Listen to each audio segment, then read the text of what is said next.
పశ్చిమ బెంగాల్లోని ముర్షిదాబాద్లో ముస్లిం అతివాదుల దాడులు రోజురోజుకు పెరిగిపోతున్నాయి. హిందువులు నివసిస్తున్న ఇళ్లకు గుర్తులు పెట్టి మరీ దాడులు చేస్తున్నారు.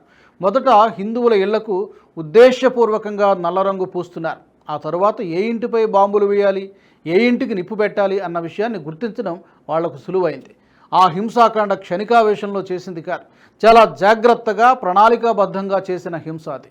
ఆ ప్రాంతంలోని ప్రతి హిందువు ఇంటికి నల్ల రంగు పూశారు. ఆ ఇళ్లపైన మాత్రమే దాడులు జరిగాయి, వాటి మీద మాత్రమే బాంబులు పడ్డాయి, ఆ ఇళ్లకు మాత్రమే నిప్పంటించారు. బెంగాల్కు చెందిన ఓ జాతీయ ఛానల్ విలేకరి ఈ విషయాన్ని వెల్లడించారు. ముర్షిదాబాద్ ప్రాంతంలో ముస్లింలు మెజారిటీగా ఉన్న సూతి, శంషేర్గంజ్ జిల్లాలో 2025 ఏప్రిల్ 11న జుమ్మా నమాజ్ అయిన వెంటనే హింసాకాండ ప్రజ్వరిల్లింది. కేంద్రం ఇటీవల చేసిన వక్ఫ్ సవరణ చట్టానికి వ్యతిరేక నిరసన పేరుతో అశాంతి మొదలైంది. కానీ అది కొన్ని క్షణాల్లోనే హిందువులపై పూర్తి స్థాయి దాడిగా రూపుమార్చుకుంది. ముస్లిం అల్లరి మోకలు హిందువుల ఇళ్లను, దుకాణాలను ఎంపిక చేసుకుని మరీ లక్ష్యంగా చేసుకున్నారు. లూటీలు, దహనాలు, దాడులు యథేచ్ఛగా జరిగిపోయాయి. అప్పటి నుండి హిందువులపై ఎడతెరిపి లేకుండా దాడులు చేస్తూనే ఉన్నారు. హింస ఎంత తీవ్ర రూపం దాల్చిందంటే బాధితులను కాపాడడానికి సంఘటనా స్థలానికి పోలీసులు రావడానికి కూడా జంకుతున్నారు.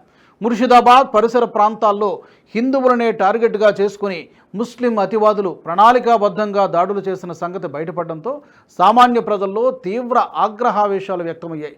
జరిగిన నష్టాన్ని అంచనా వేసే పనిలో అధికార వర్గాలున్నాయి. అయితే హిందువుల ఇళ్లను ఎంచుకుని మరీ చేసిన దాడులు, ఆ సమయంలో పోలీసులు ఉనికే లేకుండా పోవడం ఈ దాడుల్లో కుట్ర కోణాన్ని వెలుగులోకి తెస్తున్నాయి. దాడులు జరిగి వారం రోజులు దాటిపోయినా ఇప్పటికీ ఆ భయం బాధితులను వెంటాడుతోంది.